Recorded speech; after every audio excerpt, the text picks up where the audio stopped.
Hey, this is Girls Only Sports, the Playbook with Candace and Kay, your favorite show talking about girls and women's sports. This episode, we're going to get into the women's Euros and the penalty kicks heard around the world, Venus Williams' triumphant return to the City Open, as well as talk a little bit about former players and what is the appropriate conversation around this new generation in the media landscape. So stick along with us. We won't be with you long. Please follow us on all social media platforms: Instagram, YouTube, Twitter, TikTok, Facebook, all the above. While they're still here, Girls Only Sports everywhere. So we're going to get right into it. Our full court press. International tournaments happen. We had some really exciting tournaments. If anybody's out there loving women's soccer, we had the Women's Africa Cup of Nations. Nigeria beat Morocco 3-2. Morocco had a 2-0 lead, and Nigeria was able to come back, capturing their 10th title. What did you see kind of out of this tournament and Nigeria able to, again, capture their 10th title? Yeah, this is a tournament that Nigeria has dominated. I wanted a Nigeria-Zambia final, but even that matchup when they played each other wasn't as exciting as I expected it to be. So yeah, it's just a tournament that Nigeria dominates, but I do think this year a lot of eyes got on African players, and you see the growth of African players in the NWSL especially. So I'm just hoping that like, and we talked about it earlier too, that was a cup, or that was a tournament that we didn't see on TV. Like, I couldn't find any of these games anywhere. So hopefully with their success, and then the broadening of having African players across different leagues, you get to be able to see those players succeed and be able to hopefully see a couple games on TV next time. Right. Not 4 years. And, I give credit to the NWSL and their team as well, because they covered the Cup of Nations, the Africa Cup of Nations tournament, shouted out the players in their league and hyping them up. And that's how I was able to follow along. So, like you said, hopefully this just, has an influx of not only money, but viewership, all that, because, they have the talent and the players to be able to pull off some spectacular things. So shout out to Nigeria. And then there was the Women's Euro Cup. That one was on prime time TV. It was on Fox. They made it a mission to show that one. England versus Spain. Close, tight game, going all the way to the wire, goes to penalty kicks, and probably one of the most pressure-filled penalty kicking situations. England was able to win. Chole Kelly once again hitting a game-winning penalty to give England the title. I know, look, you're going to have your I've calmed down. No, I've calmed down. But before we get to Spain's performance, just about England being able to capture another Women's Euro Cup. Yeah, back to back for England. I said at the beginning of the tournament, they had a rough game against France for their first opening game. But like I said, they're not a team you count out. They were the reigning champs for a reason. England is a dominant force in women's football. So what can you say? They've always been able to have these presence on their bench that come off. Last tournament it was Tuni and Russo coming off the bench and making an impact. This time it was Chole Kelly. All these players are stars in their own right. So and Michelle Agamane, I just learned, 19 years old. Yes, 19, probably her fourth, fifth cap. You have all these stars on this England team. So again, it was never a team to count out, no matter what they were looking like in group, how hard it was for them. I think it was 4 minutes and some seconds that they've led in the whole tournament. Right. It was just fight, and Lucy Bronze playing with a broken TV. What are we doing in England? I don't know. Girl, I'm out for the day if my back ache a little bit. Right. You playing full tournaments with broken bones. So, it was just a grind. It was just a fight, and it was a team effort, really, for England. And there was players that you don't see them on the score sheet, but they made such an impact when they were out there. So, hats off to England. say what you want about who was the better team on that day, but England came out on top, and that's what matters. So yeah, shout out to well, them. let's talk about that a little more. Obviously, Spain kind of dominates the headlines when we talk about Spain and the U.S. Women's National Team. About who's the best team. Obviously, Spain has the best player, and it's like getting into this tournament once again, getting into this final once again, but just coming up short. What are some of the things you see and saw with Spain and just the inability to pull this off? Yeah. You calm down though. I've calmed down, I but want like you to rev back up. you know, the coaching, there was decisions made that I think I questioned a lot. I think people can say what they want. I think a lot of people like to say what they want about Alexia, but she is the greatest player in the world for a reason. She's known as one of the greatest players in the world for a reason. You can say after her ACL injury that she's fell off. You can say what you want, but you can say her doing what she did during group stages was insignificant because she fell off. You have a coach that's playing you 90 minutes in a game you're up 5-0. Like it to me, there was decisions that you're going to get gassed. This is a quick tournament. They were playing every 4 days. The recovery from that, like, of course she's going to be tired. She's not going to get the same impact after however many games, but that's my soapbox on that. I think the decision to take her off, even if she was not having the best game of her tournament against England, in the 70th minute is the most ridiculous thing you could ever do. That's not a player you take off. I think you've seen the impact it made when she did come off. The midfield looked completely different with her off the field, so that's my soapbox. Off that, again, I'm going to stick on my Monse hate train forever. I think she is the worst coach you could ever have. Oh my God.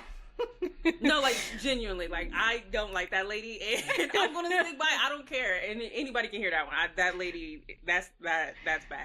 Well, they got a couple of years until get into the World Cup, but they're one of these teams that is championship or bust, and everybody pays attention. Not taking anything away from the Lionesses, but it's something. It's newsworthy when Spain doesn't win just because of the talent that they have on their roster. So, And last but not least, Papi should have been player of the tournament. That's all I'm gonna say, because I'm starting to think European soccer is a little rigged, because it's given if Aitana's in the conversation, she's winning, and I mean, that's all I'm gonna say. Listen, I love Aitana down. That's my girl. I'm not saying nothing. Had her Spain jersey, was repping, but Patri was the most consistent player for Spain. If you're going to give it to a Spanish player, it should have been Patri or Mariona. Spread the love around. That's all I'm saying. The next tournament, Copa America, that final is happening after I've been properly schooled that these are the Latin countries. Yes. Colombia versus Brazil. That'll be a final. It's going to be held this Sunday. Give us a quick preview on what. I mean, we probably called Brazil like winning this. It was theirs to lose, Brazil. But yeah, what do you think? Colombia. I don't think I even mentioned Colombia when we talked about Copa at the beginning, but they are a definite threat. But again, a team that I feel like kind of underperformed with the talent they have and how long they've been playing together. They did play the other day, and it was 0-0. So I'm happy to see a draw. Or I'm happy to see them in a final where you're gonna go extra time, penalties, whatever it needs to do to see who comes out on top. I think it's going to be a fun matchup. It's always physical, always exciting when Colombia and Brazil play. So I'm going Brazil. I'm going Brazil. Yeah.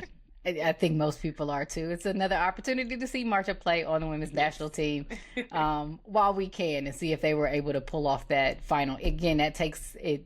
It kicks off this Sunday, Colombia versus Brazil. And lastly, they don't get much break seemingly from any other women's sport. You go international, you go all-star, then you got to go back to league play. So the NWSL starts back on Friday. So a lot of these players who do play in the NWSL, who are with, the Africa Cup of Nations or in the Women's Euros and in Copa America, they'll be headed back to their NWSL teams really, really soon. So the next episode, we'll kind of break down our power rankings of who do we see coming. Or, we have a couple of teams who are leading the pack, and one in particular, but we'll give a preview on what the rest of the season is going to look like. So stick around for next week's episode to see our opinions on the NWSL. We're going to move along, press along to the WNBA. We won't stay here too long. But first, just the injuries that are happening. I think one of the things that's been underreported is that in the WNBA this season, they expanded the games. I believe there'll be 40 regular season games this year. However, it's still that compacted schedule. Now after All-Star, so their All-Star game was on as Saturday. They were back playing on Tuesday, and teams have played 5 games in 10 days, something with back-to-backs. Stewie's out indefinitely with a bone bruise. Caitlin has been out with a soft tissue injury in her groin. Paige even got a what do they call it in the NBA? Right. Rest management. Yeah, load management. Load management. Paige got a load management already just due to her injury history going back into college. Satu has been out for a while. If people pay attention after every game, Asia's her right hand is in a brace. Jonquil Jones has been out with a ankle injury, and it just seems like, I don't know, to me, like there's just been more injuries this season and not enough rest. So what are your kind of opinions on just how this expanded season and still with the limited roster space is impacting a lot of these players? Yeah, I think that's definitely what comes into play, that limited roster space and not having enough rotation, because some teams are coming out with 3 players on the bench that they can rotate through, and you're seeing the impact of one, like you said, that compacted schedule, as well as the lack of bench. Expand the rosters. We're just gonna keep saying that till they do it. Right. And let me not forget the Chicago Sky. I know a lot of people look at their record, but Courtney Vandersloot out, Ariel Atkins out, Angel Reese has now gotten hurt. She's out. Another player on their roster, Amwade, she hurt her knee a little bit, and like at one point I thought she was on the bench just in tears. I don't want to speculate about what that was for, but I thought it looked like it was injury related, like she was just trying to press through because some of these teams just want to get some wins. So that's just one of these things where we're trying to enjoy a great WNBA season, but we can't really picture it's like in its full capacity because all these players are and we're talking about all-stars, and not to dismiss anybody else, but these are MVP level players. Kalia Copper has been out for a while. That's just not making a smooth season. But we're going to talk a little bit about the mid-season award, or the our mid-season predictions for the end of season awards for the WNBA. We've already gone through half the season already. So what are your picks for Coach of the Year? I think Cheryl Reeve has a case. However, there are some teams that are overperforming what everybody thought they could be. So what are some of your picks for Coach of the Year? I'm going Golden State. I'm going Natalie Nasake. I'm going Natalie Nasake. Like you said, overperforming for an expansion team. She's really had that team buy in. What more can you say? Like she's got the locker room. She's got the performance on the court. Everything. They look good and looking like they're going to be a playoff team. Especially if I think they can make some type of a playoff run, some playoff push. I think that's definitely in the cards for her. Yeah, I think the only thing that may hurt her, I believe Kayla Thornton, is she out for the season? I think it's out for the season. For the season. That's going to hurt them tremendously. They've been in they had a bit of a losing streak since she went out. And she was a big piece, first time All-Star, had a case for most improved player. But I'm with you. I thought, if Natalie Nasake is able to get the Valkyries to the playoffs, she's my nod. I do want to give a shout out to Sydney Johnson over there with the Mystics. He's starting 2 rookies and has had to deal with another player, Brittany Sykes, being in and out of the lineup. Aaliyah Edwards being in and out of the lineup, and still has that team who we thought was going to be in rebuilding mode, is fully in playoff contention and playing really well. So those are my 2 picks, but don't have Cheryl Reeve sending emails about girls only sports, because you know how she when she get dismissed. She leads best record, only 5 losses on the season, so Cheryl may be able to, that's the standard. Like that's the gold standard for them. Right. I think all consensus for MVP at this point, or do you think Nafisa Collier has some competition? Oh, so you're saying fee for like fees? Yeah. Oh, okay, yeah. I was about to say who else? Yeah, I think fee. I was confused. I'm like, no, we're not on the same page, actually. Oh no. I'm like, do you have anybody else outside of her? No, I think a lot of people are having a great season. I think Alicia, you give a couple nods to people, but I think it's Fee's year. I think, yeah, I think it's hers to win this year.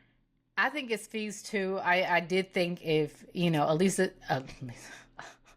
Thomas has she's like the Tamika Catchings of this era, been knocking on that MVP award for so long, and every other year there's just a player just playing at a different level. And it's not to take away from the incredible play that she plays with. I mean, AT is continually putting up ridiculous numbers.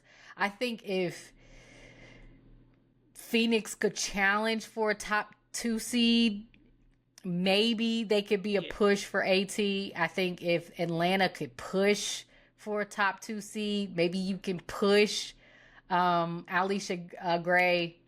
I'm gonna throw one out there if we already know because it's so weird for me as a fan of the Aces. I'm like, there's just no way you can get anybody on that team an MVP award.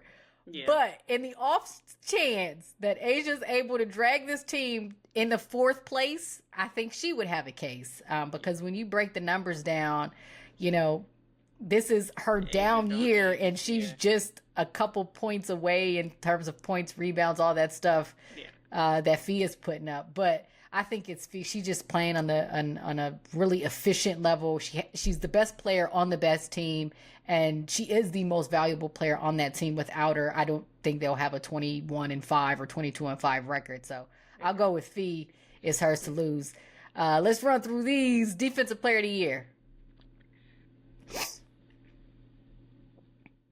I'll help you. I'm going Gabby Williams. I think it's about time a guard gets Defensive Player of the Year. I think similarly how you kind of felt, when you were breaking down, the awards for Spain and who has the better turn. I think the WNBA kind of gets, or how they award people gets a little lazy-ish by just saying who leads the league in blocks.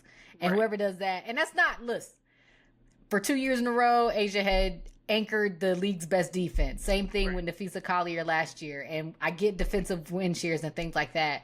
But we have not had a guard win, Defensive Player of the Year in years. And I think it's time for that to happen. My shout out goes to Gabby Williams. I think she has a case. And just spread the love around. These do it all forwards. They get all the awards anyway, and I'm kind of sick of it. I love them, but I'm sick of it. That's fair. I like that. I like that pick.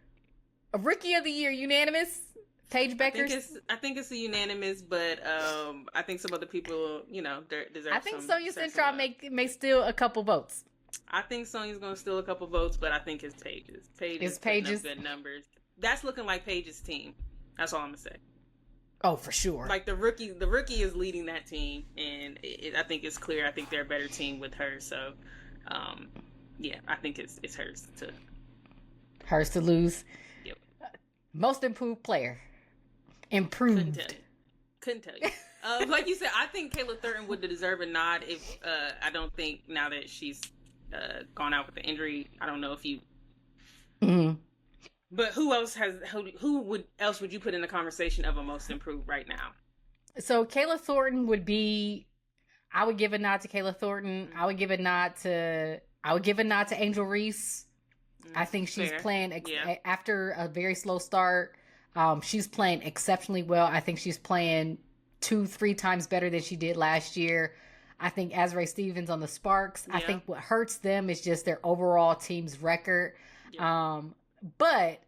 And the thing with this next player, Alicia Gray, is like she's always been good. So it's hard to give her most improved player because she's been an all-star. You know what I mean? Yeah. And she's always had that talent.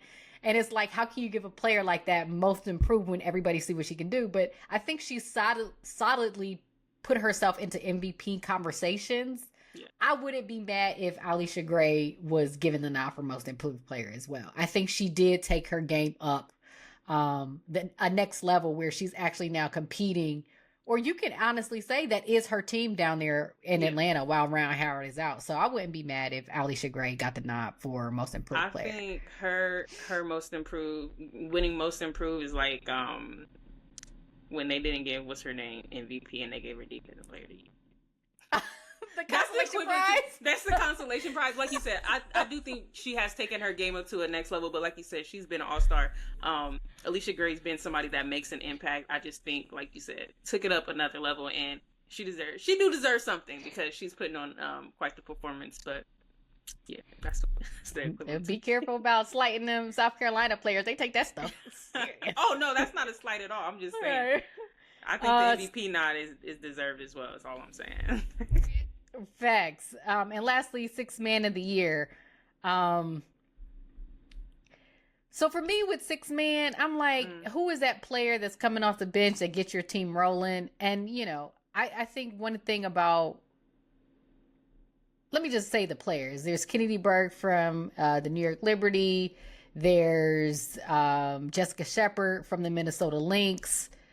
Like, I think you have some leeway in who would be your sixth player of the year, because it's always hard. Who's that player that comes off the bench that just changes things? So who do you kind of have for sixth player of the year? Like you said, this one's hard for me because it's always just feels like there's just so much rotation sometimes in lineups where you're like, is this really a sixth player? Or like, you know what I mean? Who's out? Yeah. Yeah, so this one, I'm going to plead the fifth on this one. I ain't got a pick for you yet. You know, I wouldn't be mad if Jessica Shepard wins from Minnesota. I think a tough thing how Minnesota plays, and there's such a fluid offense, defense, and obviously we have Fee as MVP. I think it's one of those situations where it's like you give one player all the awards and like the coach doesn't get coach of the year. Nobody else gets anything when that whole team is like hooping on a string. And so Jessica Shepard is a big part of that. She comes in, does all the dirty work, hits timely shots, gets offensive rebounds, defensive rebounds. I think if the Lynx, and it very well looks like they're going to have the league's best record, I'm not mad at that pick for sixth player of the year, especially if, you know, New York kind of continues to struggle. I'll let you have that one. All right. That was our full court press segment. We're going to head right along for our She Did That. And this is an oldie but goodie, no disrespect, but the legend herself, Venus Williams. I don't know if anybody paid attention to the City Open in Washington, D.C. I think it was about a week ago, a few days ago. She was able to play her first match in like 16 months. Venus is now, 45 years old? It feels like, and it has, like, we've watched her entire career, all of our life. But to see her upset a world number 35 in a singles match, it was just incredible to see. I think sometimes we take it for granted what legends look like, what generational players look like. I'm like, yeah, she doesn't move as quickly as she did when she was younger, but there's just certain skills. Yeah, like there's just certain things she does better than anybody else. Like this what made her special, and to see her out there, she competed in doubles and singles during that tournament and had a really good showing and great interviews. It was just great seeing her back out there because, like I said, people forget. Like, yeah, they do. We throw generational around a lot, and I don't think there's I'm gonna make a claim. I don't know if my claim is I don't know if there has been a singular female athlete as a prodigy who has had more pressure. Yeah. Because she had the kick in the door. Like it was her to do it, for Serena to walk into it, and for every other Simone Biles and all the players in the WNBA and things like that. Now, where it was like you have all the hype. That's what I mean. Right. You know what I'm saying? And to be the expectation for you to go out there and deliver. And she did. So shout out to the legend herself. I believe she's going to be at the Cincinnati Open and maybe the US Open. So it's good to see Venus Williams back out, just to remind the girlies how the greats used to do. Yes. And now as we close out this week's show, we're going to talk a little bit on our X's and O's segment. there's just been a lot of conversation, a lot online, offline, on everybody's podcast and things like that, just about what is the appropriate way. I guess there's this expectation for especially former players in women's sports to speak about current players. Obviously, former players and former greats have a particular experience and perspective because they've been there, they've done that. Some of them have been the greatest at what they do. To hop over the men's side, one of the best shows on, or perhaps the best sports studio show of all time is Inside the NBA, and there's Charles Barkley, one of the greatest to ever do it. Shaquille O'Neal, one of the greatest to ever do it. And then you have Kenny Smith, and then you have Ernie Johnson, one of the greatest broadcasters of all time. So there's obviously that kind of dynamic that people have always expected, especially on the men's side of things.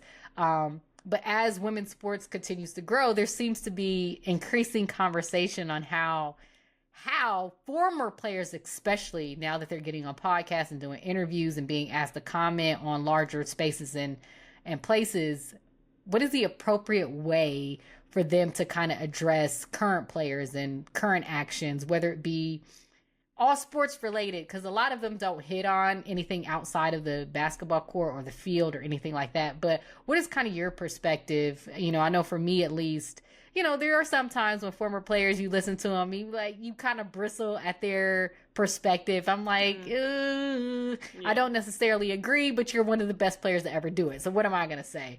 Or, I felt that way a couple times during, when people are interviewing Cheryl Miller or, Candace Parker, I know is kind of on the hot seat right now for some of her takes about Angel Reese. I know I felt that way, sometimes when Carly Lloyd talks about the U.S. Women's National Team and, how they are taking pictures with babies before the game and selfies, and sometimes you bristle. So what is your take on all of that? Of is there a perfect way for former athletes, especially on the women's side of things, to actually engage with the sport, to add their perspective, albeit to, as well as offer their critiques and criticisms? Like, what do you think? Yeah. So I don't know. I feel like I'm just kind of like, I don't know, like 50-50 with it, because on one side, you want to, like you said, you want to hear from the greats. These are people that have played the game. They have been in this position. We respect their analysis and everything. When it comes to sport, I think the critique is okay. I think the critique is welcome. I think when, I guess this is more so with your Carly Lloyd comment. I think for me, the problem with that is it doesn't, like, certain things doesn't always line up with the sport. Like, it's not sport. Like, why are we talking about that? Why does that matter? Like, right. I don't know, but I think it's just kind of like a balancing act, because I mean, we get on here, we can say whatever, you know what I mean? So why are they on a different pedestal? But I don't know. I think you just expect more from people that have been in the field, or I guess a little more grace. I think you expect them to give players when necessarily, I mean, they don't necessarily have to give any grace. At this point, they're just giving their opinion like everybody else. Right. So, like I said, I'm just kind of, it's a balancing act to me. I think some of the comments, I think is how some of the comments are dealt. And I think I guess this is on the Candace Parker situation. I think it's bigger. I think it's bigger than the comment. I think if you make that comment, but there's no conversation around Angel Reese already, that feels like so targeted towards Angel Reese. I think the comment is what it is. You get what I mean? Yeah. So I don't know. I think especially in the women's game, and then everything surrounded it. It just amplifies it. When if we were in a normal space, it so would amplified. See, Charles Barkley and them can get on there. They can say whatever they want, and it is like players will chirp back at them and like what, you know what I mean? It can be what it is, but at the end of the day, that's it. I think everything's so inflamed in the women's game sometimes. That it kind of makes it seem like, oh, I'm coming at you, I'm doing this, I'm doing that. So, do you think the fan? Now I'm gonna go along with it. I do think stan culture has infused itself in women's spaces, and there's a lot of. And listen, you see her That's who I stand for. So Right. I'm guilty as charged. Right. So I'm not saying it as a place of critique of what people do, but I do think, do you think that's a part of it too? A lot of newer fans just being more online Yeah. and, being fed takes all day Yeah. long, and you feel like you have to personally defend the athlete, and then Yeah. the athlete has to personally defend themselves, and now Candace Parker feels like she has to personally defend herself, and it's all in the same kind of talking circular thing that we have about everything that happens. The Yeah. guy who got caught on screen Right. at the concert is just one full thing that just kind of feeds itself. Do you think that has a play in it of how fans are now engaging with women's sports a bit? And I'm just specifically talking about the women's fans, not all the rest of the people who are Right. just jumping on the bandwagon trying to throw gasoline on the fire, but Right. fans Yeah. who actually want to engage but have turned into a bit stan-ish in terms of how they support athletes. Yeah, I think that's a part of it too, but I think that's the time we live in. Everybody's got a opinion, everybody's got a place to put that opinion, and to voice however they feel about anything that comes up. So I think we've just got to take that as it is because it's not going to change. Like unless you shut down every form of social media. I think back when the leagues were coming up, like you had your opinions, but that you was just talking with your friends, and Right, that's as far as it goes. So right. I think now that social media is a thing, I think that's going to be a not an issue, but that's going to be something. It's going to be a part of it. Yeah, it's going to be a part of every league. Yeah, I think to kind of finish the conversation or round it out, I've been trying to think about what's the best way to do it, because it's like I know the kind of sport culture in terms of how we consume sport is different and engage with sport is different, and we've kind of turned everything into a debate show, and who can get the most who can get the most views with the worst takes. Like we see that in men's sport all the time, and it's like everything's a hot take. Yeah, and like and shout out to my namesake Candace Parker, but like I get part of it. Like you want to be able to engage with women's sports in a way, but like we don't have to copy what the men's sports do. I would much rather hear some of the greats actually be able to break down the game and do it in a way to make it entertaining, where it's just not, who's better than who's ranked this, who do you rank above this. I used to be better than XYZ, or this person's better than you.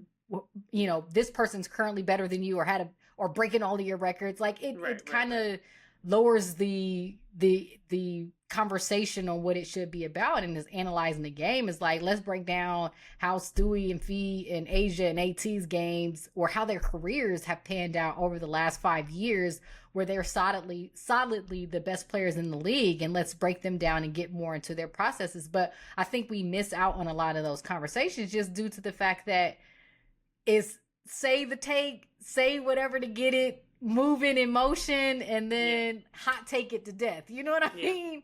And it's just trying to find a healthy balance, because I don't want women's sports and the WNBA and the NWSL, the U.S. Women's Soccer Team, all that stuff, gymnastics, tennis, all of it, to be into this hot take, first take debate, yada yada yada, where you're not necessarily gaining any new perspective. And hopefully on this show we can give our perspective, but it is within the sport, and it's just not throwing out hot takes and we about to debate a million times an episode who's better, this person, that trying to get clicks. And then as well, probably another part is how to elevate the conversation from the girls to the women's sports, of being able to solidly, how we cover high school sports, give them coverage. However, when it's necessary, areas of improvement where it's not necessarily critique, like we do with the collegiate athletes and what they do. You know what I mean? And like we do in the professional athletes, and somehow be able to elevate that conversation where we can break down the game. I look at Mina Kimes and the NFL, like, why can't we have that kind of environment in the women's sports world, where it's just not every time somebody makes states their opinion, there's like 2-3 days worth online Yeah. just madness about how to engage women in sports. So you guys let us know what your thoughts, what are your thoughts on former players having opinions on the newer generation or the newer players or current players? Do you think some of their takes go too far? Is it imperative that they get stats right? Do you give some of the greats leeway just because of who they are? For me, I kind of do. We But know. let us know what you think in the comments on TikTok, on YouTube, Facebook, Instagram, Twitter, all that good stuff of how you think this thing is panning out especially with former women's players and what they're able to share their perspective to the newer generation of women athletes. But that is our show today. Thank you for joining us. We will be back next Monday we back on the next episode for more takes in the girls and women's sports world. Once again, I am Candace. That is Kay. This is the Playbook, and we are Girls Only Sports.